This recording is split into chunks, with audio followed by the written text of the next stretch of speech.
Kubra knelt by the river Zuhar, her rough hands scrubbing clothes against the smooth grey stones. The river flowed fast and strong, its currents swirling and whispering secrets to her. She knew the river. She had grown up on its banks, a slave since she was a child. But the river was her only friend, her only solace. Kubra could read the water's movements, predict its whims, a skill she kept hidden from her captors. They forbade her to swim, fearing she might escape. But in her heart, she was free, a child of the Zuhar, as swift and resilient as its currents. Life under Overseer Barak was harsh. He ruled the slaves with an iron fist, his voice a constant threat echoing through the workyards. The sun beat down mercilessly as they toiled, hauling stones, tending fields, and fetching water from the river. Every drop was precious, measured and rationed. Thirst was a constant companion, a gnawing emptiness that never truly left them. Kubra, despite her closeness to the river, felt its sting as keenly as the others. One scorching afternoon, Barak's booming voice cut through the air. "Kubra! Thief!" He strode towards her, his face contorted with rage. Two guards flanked him, their expressions grim. Kubra rose, her heart pounding. "You have been stealing water, girl," Barak bellowed, pointing a thick finger at her. "You think you can deceive me? I have seen you lurking by the river, drinking your fill while others thirst." Kubra's breath caught in her throat. She had not stolen water. She only watched the river, drawing comfort from its flow. She tried to speak, but the words choked in her throat. Barak's accusations were lies fueled by his cruelty. He enjoyed making examples of the slaves, keeping them in constant fear. "There will be no tolerance for thieves in my domain," Barak continued, his voice echoing across the courtyard. "You will be punished as an example to all." He turned to the guards. "Tie her hands. She will be drowned in the Zuhar. Let the river cleanse us of her treachery." Terror gripped Kubra. The river, her friend, her solace, was now to be her executioner. She looked at the swirling waters, the currents she knew so well, and felt a chilling premonition. This was not just about stolen water. Something darker, something more sinister was at play. Prince Nadir, heir to the throne, found little joy in the gilded cages of the palace. He preferred the freedom of the river Zuhar, the cool water against his skin, the rush of the current against his strong limbs. He was a skilled swimmer, a natural in the water, unlike the courtiers who preferred the perfumed baths of the palace. Often Nadir would slip away unnoticed, exchanging his fine silks for simple linen, to find solace in the river's embrace. He loved the feel of the water, its power and serenity. It was a stark contrast to the stifling formality of court life. Nadir despised injustice. He had a keen sense of right and wrong, inherited from his mother, the queen, who had mysteriously disappeared years ago. He often witnessed the harsh treatment of the slaves, their weary faces etched with suffering, and his heart ached for them. He knew he could not openly challenge his father, the king, but he found small ways to show his kindness, offering a kind word, a shared piece of fruit, a moment of shared humanity. On this day, he walked along the riverbank, lost in his thoughts, when he heard the commotion. He saw a group of guards dragging a young woman towards the bridge. Her hands were bound tightly behind her back. He recognized Overseer Barak, his face twisted in a cruel smile. Nadir's blood ran cold. He knew what was about to happen. He had seen it before. Slaves punished for minor infractions, their lives deemed worthless. The woman was pushed towards the edge of the bridge. She stumbled, her body a blur of fear and desperation. As she plunged into the swirling water, Nadir saw her face. It was the young slave girl who often fetched water from the river, the one with the quiet eyes and the air of resilience. He had seen her before, noticed her connection to the river, the way she seemed to understand its moods. Without a second thought, Nadir kicked off his sandals and dove into the Zuhar. The cold water shocked him, but his strong arms pulled him through the current. He reached the girl just as she was sinking, the weight of her soaked clothes dragging her down. He fought against the current, his lungs burning, and reached for the ropes binding her hands. With a swift, practiced motion, he cut the bonds with a small knife he always carried. He wrapped an arm around her waist and pulled her upwards, towards the sunlight shimmering on the surface. The guards on the bridge shouted, their faces a mixture of shock and anger. Barak roared his fury, but Nadir ignored them. He swam with powerful strokes, pulling the girl toward the shore, away from the bridge and the hateful eyes watching them. He laid her gently on the riverbank, her body limp and still. He checked for a pulse, a faint flutter against his fingers. Relief washed over him. She was alive, he had saved her. He had defied Barak and the court, but he knew in his heart he had done the right thing. He looked down at the girl, her wet face pale against the dark sand. Who was she? And why had Barak wanted her dead? Nadir gently brushed the wet hair from Kubra's face. She coughed, a sputtering sound, and her eyes fluttered open. They were the color of the river stones, grey and deep. She looked at him, confusion clouding her gaze. Who are you?" she whispered, her voice hoarse. "I am Nadir," he said softly. "I saw you. I saw what they did." He gestured towards the bridge, his jaw tightening. Kubra's eyes widened with understanding, and a flicker of fear crossed her face. "Barak," she murmured. "He will be furious." "Do not worry about Barak," Nadir said firmly. "You are safe now." He noticed a gash on her forehead, oozing blood. He tore a strip of cloth from his linen shirt and gently dabbed at the wound. You are the prince," Kubra said, her voice barely a whisper. She tried to sit up, but winced in pain. Nadir helped her lean against a nearby tree. "Rest," he said. "You are hurt." He examined her arms and legs, finding bruises and scrapes where the ropes had chafed her skin. "You are strong," he said, impressed by her resilience. Kubra managed a weak smile. "The river, it makes me strong." Nadir's eyes lit up. "The river?" he asked. "You feel it too?" Kubra nodded. "I grew up on its banks. I know its currents, its moods." "I too find solace in the river," Nadir confessed. "It is my escape from the palace walls." He looked at her, a shared understanding passing between them.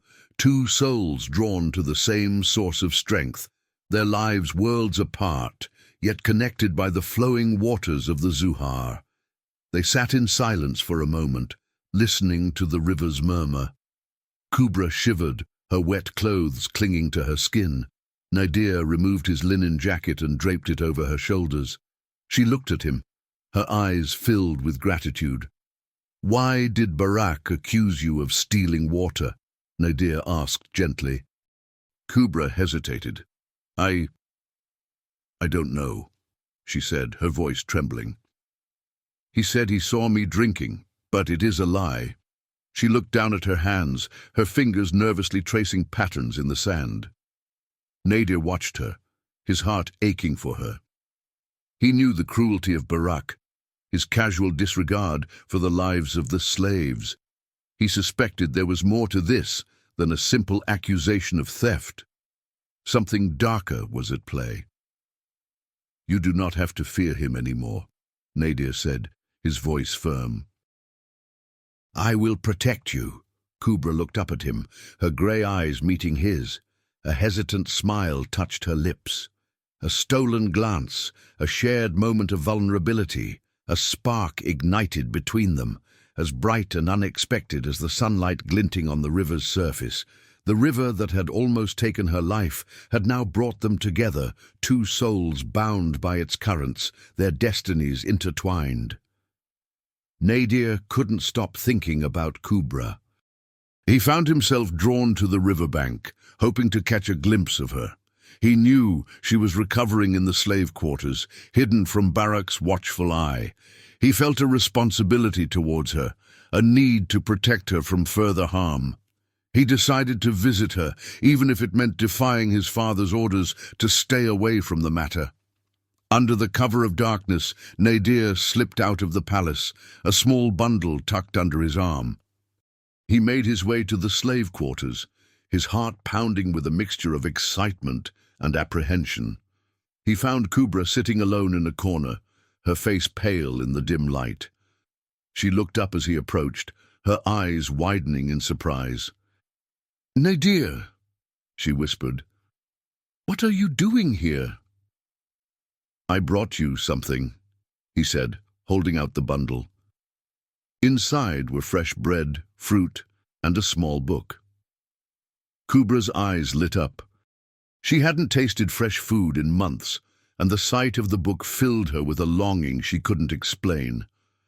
"Thank you," she said, her voice filled with gratitude. She took a bite of the bread, savoring its sweetness. "This is wonderful." Nadir sat beside her, watching her eat. "You are still weak," he said. "You need to regain your strength." "Barak will be looking for me," Kubra said, a shadow of fear crossing her face. "He won't find you here," Nadir assured her. "I will make sure of it." He opened the book, revealing pages filled with stories and poems. "My mother used to read to me from this book," he said. "She loved stories." Kubra's eyes shone with interest. "Can you read?" she asked. Nadir nodded. "My mother taught me," he said. "She believed everyone should have the gift of stories." He began to read aloud, his voice soft and soothing. Kubra listened intently, captivated by the words, transported to another world. They spent hours talking, sharing stories of their lives. Nadir told her about his mother, her kindness and her love for the river. Kubra spoke of her childhood on the riverbank, her fascination with its currents, and her hidden ability to read the water. She confessed her fear of Barak, his unpredictable rage, and his cruel punishments. "He is not a good man," Kubra said, her voice low. "He does things that are not right." "What do you mean?" Nadir asked, his brow furrowing. Kubra hesitated, unsure whether to trust him with her secret. She looked at him, his eyes filled with genuine concern, and decided to take a risk. "I have seen him near the riverbanks at night," she said, her voice trembling. "He meets with men in cloaks. They carry heavy sacks, and they whisper about secrets." Nadir's eyes narrowed. He had heard rumors of Barak's shady dealings, his unexplained wealth, and his influence within the court. Kubra's words confirmed his suspicions. He realized that Barak's attempt to drown her was not just a random act of cruelty, it was a deliberate attempt to silence her, to bury a secret that could expose him. "You are in danger, Kubra," Nadir said, his voice grim. "More danger than you realize." He took her hand, his touch reassuring. "You must trust me. I will protect you. I will uncover the truth." Nadir couldn't shake Kubra's words from his mind. He remembered the heavy sacks, the whispered conversations, the clandestine meetings near the riverbank. He knew he had to investigate Barak's activities, uncover the truth behind his suspicious wealth and growing influence within the court. He began by discreetly questioning the palace servants, those who worked in the kitchens, the stables, and the gardens. They were the eyes and ears of the palace, privy to whispers and rumors that often escaped the notice of the nobles. Slowly, a picture began to emerge. Stories of Barak's lavish spending, his acquisition of rare spices and jewels, his close ties to certain merchants known for their questionable practices. Nadir also learned of Barak's growing power within the court. He had gained the favor of several influential nobles, showering them with gifts and promises. He used his position to manipulate the court's decisions, ensuring that his own interests were always protected. Nadir realized that Barak's power extended far beyond the slave quarters. He had woven a web of influence that reached into the very heart of the kingdom. Nadir visited the riverbank at night, the same spot where Kubra had seen Barak and his men. He hid among the reeds, watching and waiting. After several nights, he saw them. Barak and two cloaked figures emerged from the shadows, carrying heavy sacks. They moved quickly and silently, disappearing into a narrow passage hidden among the rocks. Nadir followed them, keeping a safe distance. The passage led to a hidden tunnel, its entrance concealed by a thick curtain of vines. He peered inside, his heart pounding with anticipation. He could hear the muffled voices of Barak and his men, the clinking of coins, the rustling of cloth. He knew with a certainty that chilled him to the bone that something illegal was taking place. He returned to the palace, his mind racing. He realized the full extent of Barak's treachery. He was smuggling stolen goods, using the river as his hidden highway. He was using his power and influence to protect his operation, silencing anyone who threatened to expose him. Kubra had stumbled upon his secret, and he had tried to drown her to keep her quiet. Nadir sought an audience with his father, the king. He told him everything he had learned about Barak's smuggling operation, his corruption, his attempt to silence Kubra. But the king refused to listen. He dismissed Nadir's concerns, accusing him of being naive and impulsive. "Barak is a loyal servant of the crown," the king said sternly. "He has served us well for many years. You have no proof of these accusations. They are nothing more than rumors and speculation." "But Kubra saw him," Nadir argued. "She saw him with the smuggled goods. She knows his secrets." "The girl is a slave," the king said dismissively. "Her word means nothing. You have interfered enough in this matter, Nadir. I forbid you from pursuing it any further." Nadir left his father's chambers, his heart heavy with disappointment. He knew he could not give up. Kubra's life was in danger. He had promised to protect her, and he would not break that promise, even if it meant defying his father and challenging the authority of the court. He realized the injustice of Kubra's situation, a slave girl falsely accused, her life hanging in the balance, while a powerful and corrupt overseer operated with impunity. He vowed to help her no matter the cost. He would find a way to expose Barak and bring him to justice. He would fight for Kubra, for justice, for the very soul of his kingdom. Barak raged. The prince, that pampered princeling, had dared to interfere, to snatch his prize from the river's grasp. Kubra, that sly, silent girl, knew too much. She had seen his nighttime activities by the river, the shadowed figures, the heavy sacks.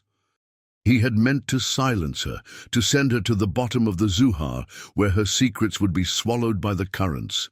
Now, thanks to Nadir, she was alive, a threat hanging over him. He would not make the same mistake twice. Barak marched into the marble court, his boots echoing on the polished floor. He bowed low before the king, feigning respect.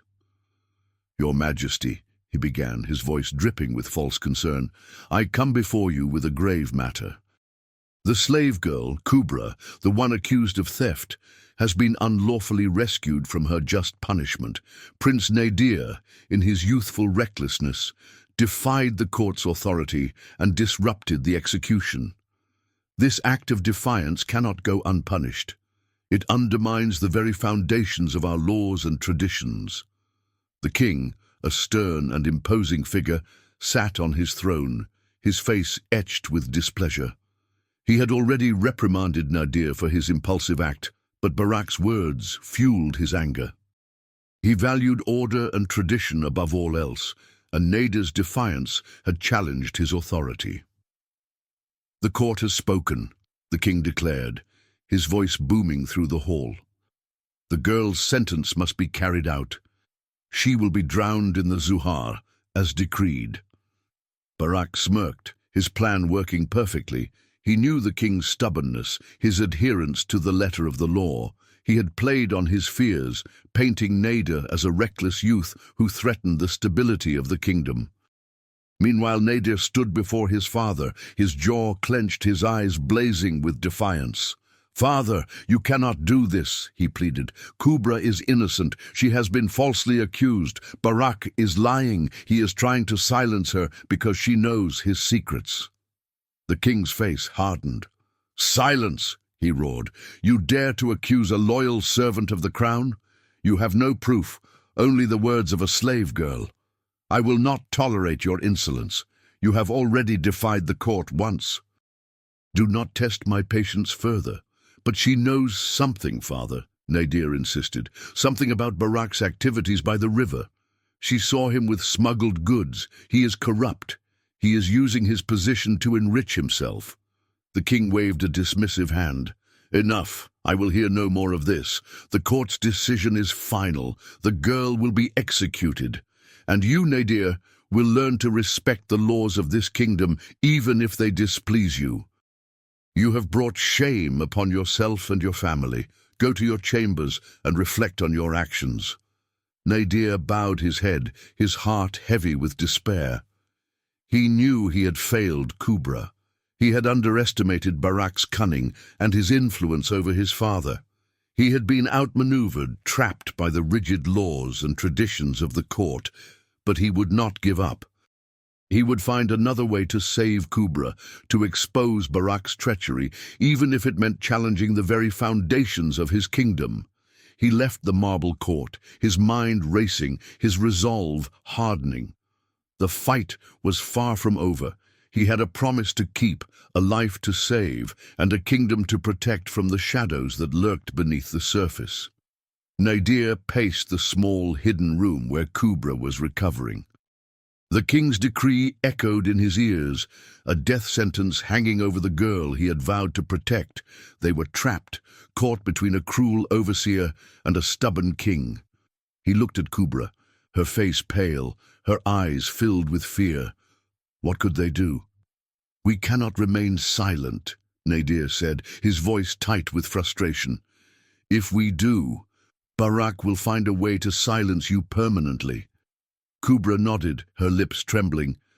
"But if we speak, if we reveal what I have seen, he will retaliate. He will not hesitate to kill us both." They were in a desperate situation, a deadly game of chess, with Barak holding all the pieces. Nadir knew they needed help. Someone within the palace who could be trusted, someone who would believe their story and help them expose Barak's treachery. He thought of Jafar, the king's old advisor. Jafar was a wise and just man, known for his integrity and his loyalty to the kingdom. He had always been kind to Nadir, offering him guidance and support. Perhaps he would listen.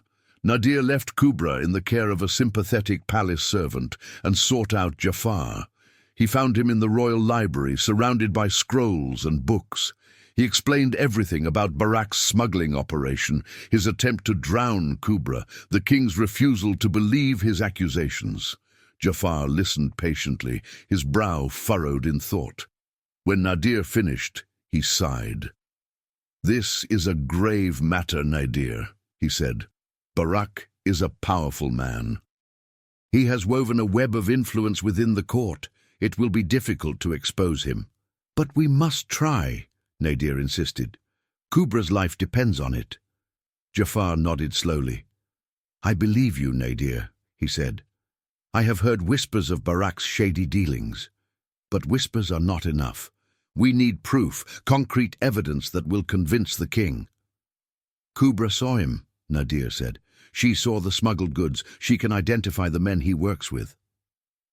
Jafar considered this. "It is a risk," he said. "Barak will be watching her every move. He will stop at nothing to silence her. I will protect her," Nadir said, his voice firm. "I will not let him harm her." Jafar looked at Nadir, his eyes filled with a mixture of admiration and concern. "Very well, Nadir," he said. "I will help you, but we must proceed with caution. We must gather our allies, those who are loyal to the kingdom, not to Barak's gold." Nadir felt a surge of hope. He had found an ally, a powerful ally who could help him navigate the treacherous waters of palace politics. He knew the road ahead would be dangerous, but he was determined to fight for Kubra, for justice, for the truth. He would expose Barak's treachery, even if it meant risking everything. Barak seethed. His plan to silence Kubra had failed, thwarted by the meddling prince. The king's decree to drown her had given him another chance, but Nadir's defiance had robbed him of that too. He knew Kubra was a danger, a loose thread that could unravel his carefully woven web of deceit. He had to act quickly, decisively before she could reveal his secrets. He decided on poison, a silent, discreet method, untraceable, leaving no evidence.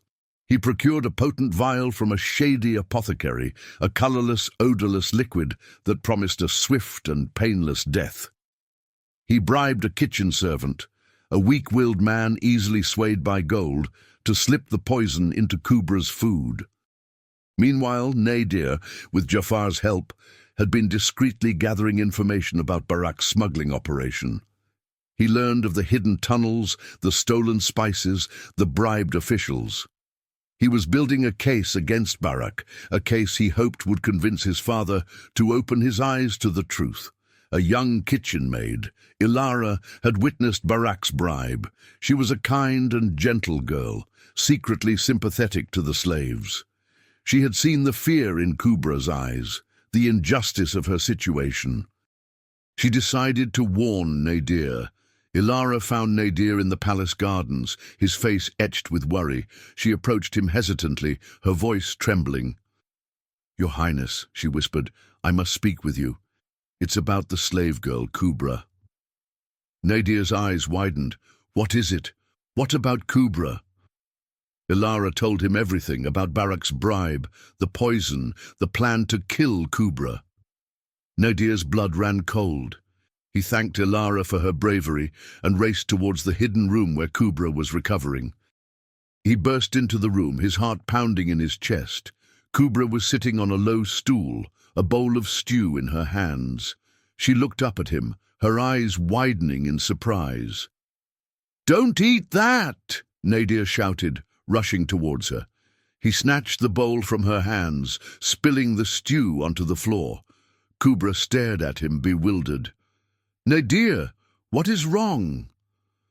"That stew is poisoned," he said, his voice shaking with anger.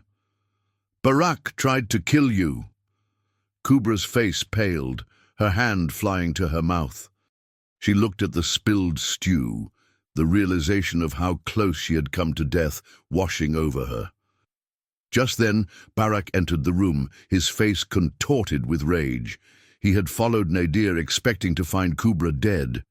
He saw the spilled stew, the fear in Kubra's eyes, the fury in Nadir's face. He knew his plan had been foiled. "You!" Barak snarled, pointing a shaking finger at Nadir. "You have interfered again! You will pay for this!" Nadir stood his ground, his eyes blazing with defiance. "You are the one who will pay, Barak," he said, his voice cold and hard. "I know your secrets. I know about your smuggling operation, your bribes, your lies. I will expose you for the traitor you are." Barak's face turned pale, his bravado crumbling. He had underestimated Nadir, his determination, his resourcefulness. He had pushed him too far. "You have no proof," Barak stammered, his voice weak. "Oh, but I do," Nadir said, a triumphant glint in his eyes. He turned to Ilara, who had followed him into the room. "Tell him what you saw, Ilara. Tell him about the poison, the bribe, the plot to kill Kubra." Ilara stepped forward, her voice clear and strong. She recounted everything she had witnessed, her words damning, irrefutable. Barak's face was ashen, his defeat complete. Nadir turned to Kubra, his hand gently touching her arm. "You are safe now," he said softly. "I promise you he will never harm you again." The conflict between Nadir and Barak had escalated, a clash of wills that would determine the fate of the kingdom. The truth was out in the open, a dangerous weapon poised to strike at the heart of Barak's power. The game had changed, and Nadir was ready to play. Kubra lay on a straw pallet, recovering from the poison. The palace physician had given her a strong herbal draught, and though she felt weak, the color was returning to her cheeks. Nadir sat beside her, his hand resting lightly on hers. He had barely left her side since the poisoning attempt, his worry etched on his face. He knew Barak would not give up easily. He would find another way to silence Kubra, to protect his secrets. "Nadir," Kubra said softly, her voice still weak. "There is something I must show you." Nadir leaned closer, his brow furrowed with concern. "What is it, Kubra? Are you in pain?" Kubra shook her head. "No," she whispered. "It's a secret." She reached inside her dress, her fingers fumbling with a hidden seam.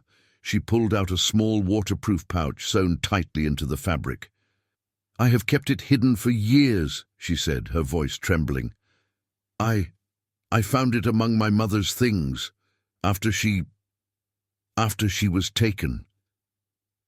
Nadir took the pouch, his fingers tracing its smooth surface. It was made of oiled leather, tightly stitched and sealed. "What is it?" he asked, his voice hushed. Kubra's eyes filled with tears. "It's a message," she whispered, from my mother. She gave it to me just before she disappeared. She told me to keep it safe, to give it to someone who could help." Nadir carefully opened the pouch. Inside was a folded piece of parchment, its surface covered in strange symbols. He unfolded it, his eyes scanning the cryptic markings. This is an encoded message," he said, his voice filled with wonder. "My mother. She worked in the royal scriptorium," Kubra explained. "She was skilled in codes and ciphers. She said this message contained a secret that could change everything." Nadir studied the message, his mind racing. He recognized some of the symbols, similar to the ones used by the royal scribes. I think I can decipher this," he said, his voice filled with excitement. He spent the next few hours poring over the message, comparing the symbols to the royal code books he had studied as a child. Slowly, painstakingly, he began to unravel the coded words, his excitement growing with each revelation. The message was from his mother, the missing queen. It detailed her capture by Barak, his plot to usurp the throne, his secret smuggling operation using the river caves. It named Barak as the mastermind behind her disappearance, the one who had imprisoned her and other captives in a hidden chamber deep within the caves. The message also contained a map, a detailed sketch of the river caves, marking the hidden passages and the location of the secret chamber where she was held. It described an escape route, a treacherous path through underwater tunnels and hidden chambers, a route known only to those who understood the river's currents. Nadir's heart pounded in his chest. He had found his mother. He knew where she was, how to reach her. And he knew, with a certainty that chilled him to the bone, that Barak was the enemy, a traitor who had betrayed his kingdom and stolen his mother. He looked at Kubra, her eyes filled with a mixture of fear and hope. "Your mother. She saved my mother," he said, his voice filled with gratitude. "She gave us a way to find her, to bring her home." Kubra smiled weakly. "My mother. She always believed in justice," she whispered. She knew the truth would come out eventually." Nadir held the message close, his heart filled with a newfound determination. He would rescue his mother, he would expose Barak's treachery, he would bring justice to his kingdom, and he would protect Kubra, the brave slave girl whose mother's secret had given him the key to unlock his family's fate. The river, the source of their shared connection, had now become a pathway to hope, a guide to a future where justice would prevail. Nadir held the coded message in his trembling hands. His mother's words, hidden for so long, were finally within reach. He knew he had to decipher them, to unlock the secrets they held. But the code was complex, a mixture of symbols and numbers he had never seen before. He needed help, someone with knowledge of ancient scripts and ciphers. He thought of Master Elara, the royal scholar. She was a wise and learned woman, rumored to possess a vast knowledge of ancient languages and forgotten lore. He had met her once, as a child, and remembered her kind eyes and gentle voice. He decided to seek her out, hoping she could help him unravel the mystery of the coded message. He found Master Elara in her chambers, surrounded by stacks of scrolls and ancient texts. She greeted him warmly, her eyes twinkling with intelligence. Nadir explained his situation, his mother's disappearance, the coded message found in Kubra's pouch. He showed her the parchment, the strange symbols swirling across its surface. Master Elara examined the message carefully, her fingers tracing the lines of the script. "This is a complex cipher, Your Highness," she said, her voice thoughtful. "But I believe I can decipher it. It will take time, however. These symbols are ancient, rarely used in modern times." Nadir paced the room anxiously while Master Elara worked. Hours passed, the sun sinking low in the sky, casting long shadows across the room. Finally, Master Elara looked up, a triumphant smile on her face. "I have done it, Your Highness," she said. "I have deciphered the message." She read the message aloud, her voice clear and strong. It spoke of the Queen's capture, Barak's treachery, the hidden chamber in the river caves. It described the escape route, a dangerous path through underwater tunnels and treacherous currents. As Master Elara read, Nadir's heart filled with a mixture of joy and dread. He had found his mother, but she was in grave danger. He had to rescue her, but the escape route was perilous, requiring a deep knowledge of the river's currents. "The message mentions the currents," Nadir said, his voice urgent. "It says only someone who understands the river can navigate the escape route." Master Elara nodded. "Indeed, Your Highness," she said. "The message speaks of hidden channels and treacherous undertows, known only to those who have grown up on the river's banks, those who can read the water's secrets." Nadir's thoughts immediately turned to Kubra. She had grown up on the riverbanks. She had spoken of her ability to read the currents, to predict the river's moods. She was the key, the one person who could guide them through the treacherous waters of the escape route. "Kubra," he said, his voice filled with a newfound hope. "She knows the river. She can help us." Master Elara looked at him, her eyes filled with understanding. "Indeed, Your Highness," she said. "The slave girl may be the key to your mother's rescue." Nadir knew what he had to do. He had to find Kubra, to tell her about the message, to ask for her help. He thanked Master Elara for her invaluable assistance and hurried out of her chambers, his mind racing, his heart filled with a renewed determination. He would rescue his mother. He would expose Barak's treachery, and he would protect Kubra, the brave slave girl whose knowledge of the river held the key to their salvation. Nadir found Kubra sitting by the river, her gaze fixed on the swirling currents. He sat beside her, the decoded message clutched in his hand. "Kubra," he began, his voice hushed, "I have something to tell you, something incredible." He told her about the message, his mother's words, the hidden chamber in the river caves. He showed her the map, the intricate details of the escape route. Kubra listened intently, her eyes wide with disbelief. When he finished, she looked at him, her voice barely a whisper. "Your mother? She is alive?" Nadir nodded. "Yes," he said, his voice filled with emotion. "She is alive, and we are going to rescue her." He explained that the message spoke of the river's currents, the hidden channels, and treacherous undertows. It says only someone who understands the river can navigate the escape route, he said, his gaze meeting hers. Kubra, you know the river. You can help us. Kubra looked at the map, her fingers tracing the lines of the river's course.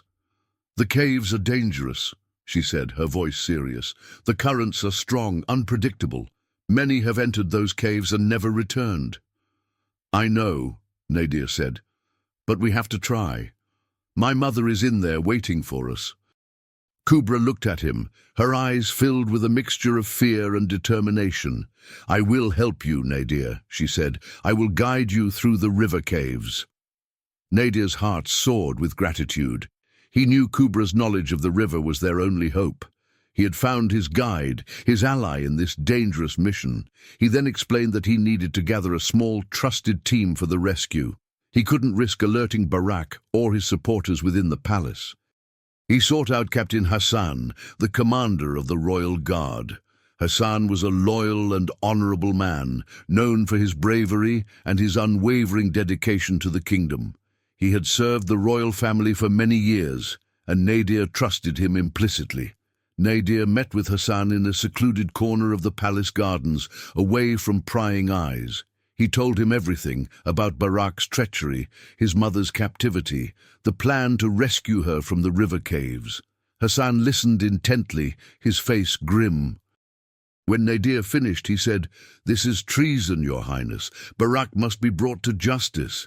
"I know," Nadir said, "but first we must rescue my mother. We need your help, Captain. We need a small team of loyal guards, men we can trust with our lives." Hassan nodded. "I will assemble a team, Your Highness," he said. "Men who are loyal to the crown, not to Barak's gold." Together, they selected a group of 5 guards, men known for their courage and discretion. They were sworn to secrecy, their loyalty tested and proven. Nadir, Hassan, and Kubra gathered in a secret chamber beneath the palace, the map spread out on a table before them. They discussed the plan, meticulously plotting every detail of the rescue mission. Kubra explained the intricacies of the river currents, the hidden channels, the dangerous undertows. She pointed out the safest route through the caves, the places to avoid, the landmarks to follow. They gathered supplies, ropes, torches, waterproof pouches for food and water, knives, and a small portable raft. They planned their entry point, a hidden cove downstream from the palace, a place where the river flowed into the caves. They set a time for the rescue mission under the cover of darkness, when the guards would be least likely to be noticed. Every detail was carefully considered, every contingency planned for. They knew the risks were high, the dangers immense, but they were determined to succeed. They were united by a common purpose, to rescue the Queen, to expose Barak's treachery, and to bring justice to the kingdom. The fate of the kingdom rested on their shoulders, their hopes pinned on the knowledge of a slave girl and the bravery of a small band of loyal guards. The river, once a symbol of Kubra's oppression, was now their pathway to hope, their guide to a future where truth and justice would prevail. The air in the hidden chamber was thick with anticipation. The map of the river caves, spread out on the table, was now etched in Nadir's mind. He traced the route with his finger, memorizing every twist and turn, every hidden passage, every treacherous current. Kubra's voice, calm and steady, echoed in his ears, explaining the intricacies of the river's flow, the secrets whispered by the water. Captain Hassan, his face grim but resolute, oversaw the final preparations. He checked the ropes, ensuring they were strong and secure.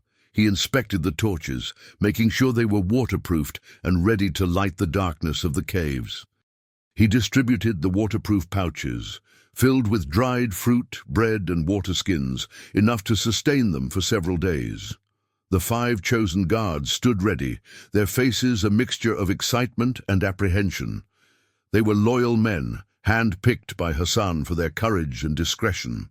They knew the risks, the dangers that lurked within the river caves, but they were ready to face them, their loyalty to Nadir and the Queen unwavering.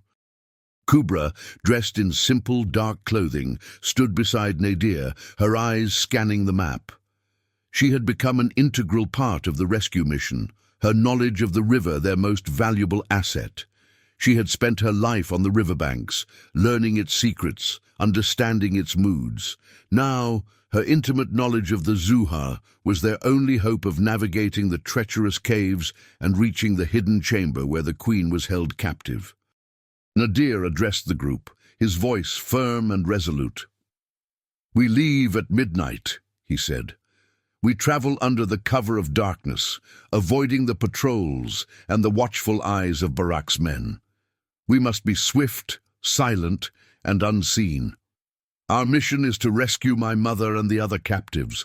We must also expose Barak's treachery and bring him to justice. The fate of our kingdom rests on our shoulders." He looked at each of them, his gaze meeting theirs. "Are you ready?" he asked. "We are ready, Your Highness," the guards replied in unison, their voices strong and determined. The final hours before their departure were spent in quiet preparation. Nadir sharpened his knife, the blade glinting in the candlelight. Hassan checked his sword, ensuring it was ready for any confrontation. Kubra gathered herbs from the palace gardens, preparing a poultice for any injuries they might sustain. As midnight approached, a sense of urgency filled the air. They moved with practiced efficiency, gathering their supplies, checking their equipment one last time. Nadir looked at Kubra, her face calm and resolute in the flickering candlelight. He felt a surge of gratitude for her courage, her willingness to risk her life for his mother, for his kingdom. They slipped out of the hidden chamber, moving silently through the darkened corridors of the palace. They avoided the guards, their footsteps muffled by the thick carpets. They reached the stables, where horses awaited them, saddled and ready. They mounted quickly and rode out of the palace gates, heading towards the hidden cove downstream, their destination the dark and mysterious mouth of the river caves. The river, once a symbol of Kubra's enslavement, was now their pathway to freedom, their guide to a future where justice would prevail. The hidden cove was shrouded in darkness, the only sound the gentle lapping of the river Zuhar against the rocky shore. Nadir and his team dismounted, their movements swift and silent. They tethered their horses among the trees, concealing them from view. The mouth of the cave yawned before them, a dark and ominous opening in the cliff face. The river flowed into it, disappearing into the unknown depths. Kubra stepped forward, her eyes scanning the dark water. "The current is strong here," she said, her voice low. "We must be careful." She pointed to a narrow channel near the cave's edge. "We enter here. The current will pull us inward, but there are rocks hidden beneath the surface. We must stay close to the left wall." Nadir nodded, his heart pounding with anticipation. He helped Kubra onto the small raft, then climbed aboard himself, followed by Captain Hassan and the 5 guards. They pushed off from the shore, the raft gliding silently into the darkness of the cave. The air inside the cave was cool and damp, the only light the flickering beams of their waterproof torches. The river flowed swiftly, the current pulling them deeper into the labyrinthine passages. Kubra, her hand trailing in the water, guided them through the maze of underwater tunnels and hidden chambers.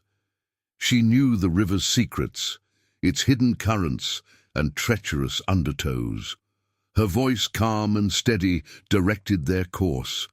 Her words, their lifeline in this dark and dangerous world. "To the right," she said, her voice barely a whisper. "There is a sharp turn ahead. The current will try to pull us left towards the rocks. We must paddle against it." Nadir and Hassan, using their paddles, steered the raft through the narrow passage, the walls closing in around them. The water churned and swirled, the current pulling at the raft, threatening to dash them against the jagged rocks. Kubra's guidance was precise, her knowledge of the river uncanny. She anticipated every twist and turn, every hidden danger, leading them safely through the treacherous waters. They encountered narrow passages where the raft barely fit, forcing them to duck their heads to avoid the sharp, overhanging rocks. They navigated through submerged tunnels, the water rising up to their waists, the darkness pressing in around them. They faced sudden drops, the raft plunging down small waterfalls, the water churning and foaming around them. At one point, the river widened into a vast cavern, its ceiling lost in the darkness above. The current here was unpredictable, swirling and eddying in unexpected directions. Kubra pointed to a series of stalactites hanging from the ceiling. "We follow those," she said. "They mark the safe passage through this chamber." They paddled carefully, following Kubra's directions, the raft navigating the treacherous currents. Suddenly, a large, dark shape emerged from the shadows, its eyes glowing menacingly in the torchlight. It was a giant river serpent, its scales shimmering in the darkness, its body coiling and uncoiling in the water. The guards gasped, their hands instinctively reaching for their swords, but Kubra remained calm. "Do not attack it," she said, her voice steady. "It is the guardian of this chamber. We must show it respect." She held out her hand towards the serpent, her palm open in a gesture of peace. The serpent, its eyes fixed on her, slowly uncoiled its body, its head dipping towards the water. It seemed to recognize Kubra, to acknowledge her presence. It turned and swam away, disappearing into the shadows. The guards breathed a collective sigh of relief, their fear replaced by awe. Kubra had faced the guardian of the cavern and emerged unscathed. Her connection to the river, her understanding of its creatures, had saved them from a deadly encounter. They continued their journey, deeper into the heart of the caves, their hope growing with each passing moment. Kubra's guidance proved essential, her knowledge of the river their only compass in this dark and dangerous world. They were closer now, closer to their destination, closer to rescuing the queen and exposing the treachery that threatened their kingdom. The river narrowed, the walls closing in around them. The air grew heavy, thick with the smell of damp earth and something else, something acrid and unfamiliar. Kubra held up a hand, signaling them to stop. "We are close," she whispered. "I can feel it." She pointed to a small opening in the rock face, almost hidden by a curtain of hanging vines. "The entrance is here," she said, "but it is guarded." As if on cue, two figures emerged from the shadows, their faces obscured by cloaks. They carried swords, their eyes glinting menacingly in the torchlight. Barak's men. "You shall go no further," one of the guards growled, his hand tightening on his sword hilt. Nadir stepped forward, his own sword drawn. "We are here to rescue the queen," he said, his voice ringing with authority. "Stand aside or face the consequences." The guards laughed, a harsh, mocking sound that echoed through the cavern. "You are outnumbered, princeling," the other guard sneered, "and outmatched." Before Nadir could reply, Kubra pushed past him, her eyes blazing with fury. "You will not stop us," she said, her voice filled with a power that surprised them all. "This river is my home. I know its secrets, and I will not let you defile it with your treachery." With a swift, unexpected move, Kubra plunged into the river, disappearing beneath the surface. The guards, momentarily stunned by her sudden action, hesitated. Then, with a roar, they charged towards the raft, their swords flashing in the torchlight. The fight was fierce and brutal. Nadir and Hassan, their swords clashing against the guards' blades, fought with the desperation of men defending their lives, their kingdom. The other guards joined the fray, their skills honed by years of training, their loyalty unwavering. The raft rocked violently in the churning water, threatening to capsize. Beneath the surface, Kubra moved with the grace and agility of a river serpent. She knew the currents, the hidden passages, the underwater caves. She swam towards the hidden entrance, her knife clutched in her hand. She reached the vines, cutting them away with swift, precise strokes. She then surfaced inside the hidden chamber, gasping for air. The chamber was dimly lit by torches, revealing a group of huddled figures, their faces pale and gaunt. Among them, Nadir saw his mother, her eyes wide with surprise and relief. "Mother!" he cried, his voice echoing through the chamber. Just then, Barak appeared, his face twisted in a snarl. He had been alerted by the commotion outside. He saw Kubra, the slave girl he had tried to drown, standing before him, defiant and unafraid. He saw Nadir, the prince he had underestimated, his sword dripping with the blood of his guards. He knew his game was up.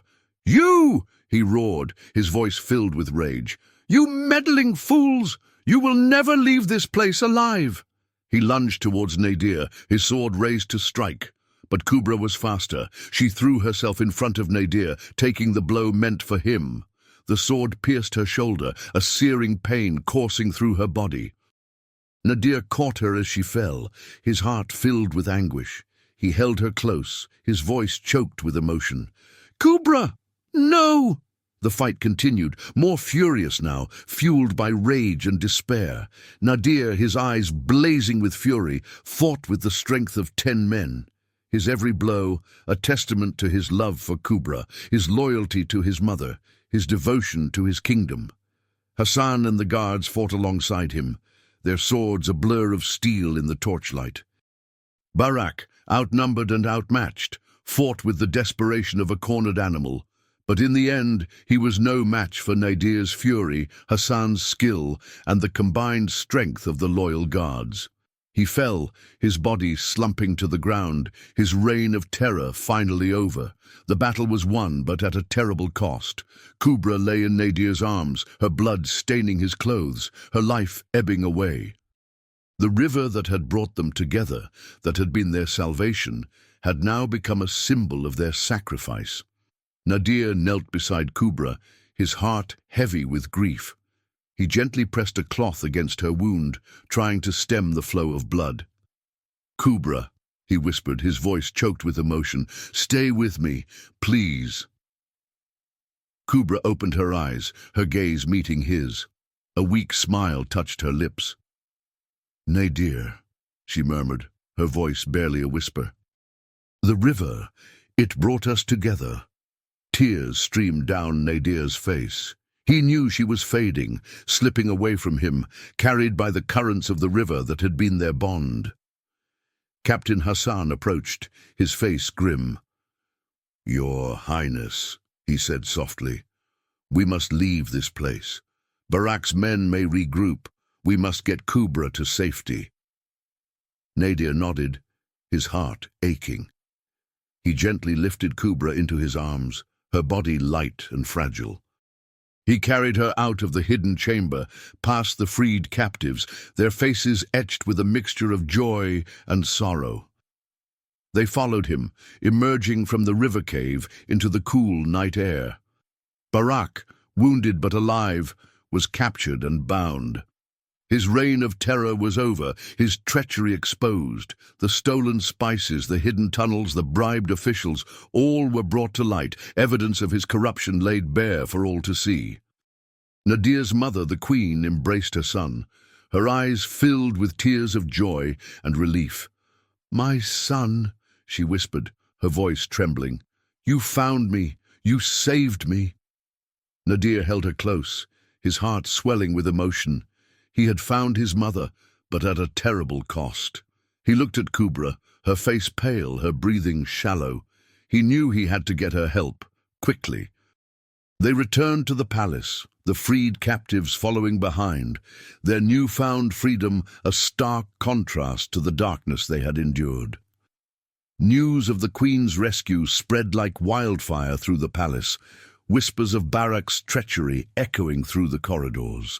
The king, stunned and ashamed by his son's bravery and his own blindness, embraced Nadir. his eyes filled with tears of remorse.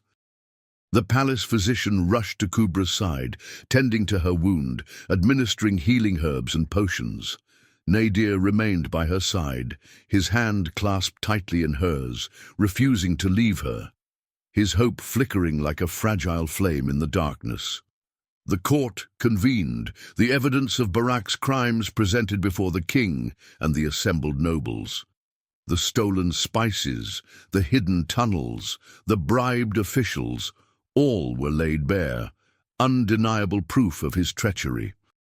The king, his voice heavy with regret, condemned Barak to death, his betrayal of the kingdom unforgivable. The freed captives testified against Barak, their voices ringing with the pain of their captivity, their words a testament to his cruelty. They spoke of Kubra's kindness, her courage, her unwavering spirit that had sustained them through the darkest hours. The river that had once been a symbol of Kubra's enslavement, the sight of her near drowning, had become a source of liberation, a pathway to freedom for the captives, a testament to the courage of a slave girl and the bravery of a prince. Barak, stripped of his power and his finery, was brought before the court. He stood defiant, his eyes burning with hatred, but his voice was silenced by the weight of the evidence against him. The king, his face etched with sorrow and regret, pronounced the sentence death. Barak was led away, his reign of terror finally at an end. Kubra, thanks to the physician's skill and her own resilient spirit, slowly recovered. Nadir remained by her side, his concern and affection evident to all. As she regained her strength, he spoke to her not as a prince to a slave, but as an equal, his voice filled with respect and admiration. He told her of the changes he was making in the kingdom, ensuring that no slave would ever suffer the injustices she had endured.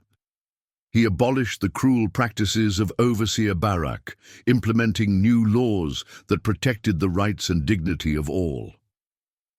One sun-drenched afternoon, as they sat by the river Zuhar, the river that had once threatened her life, Nadir turned to Kubra, his eyes shining with love.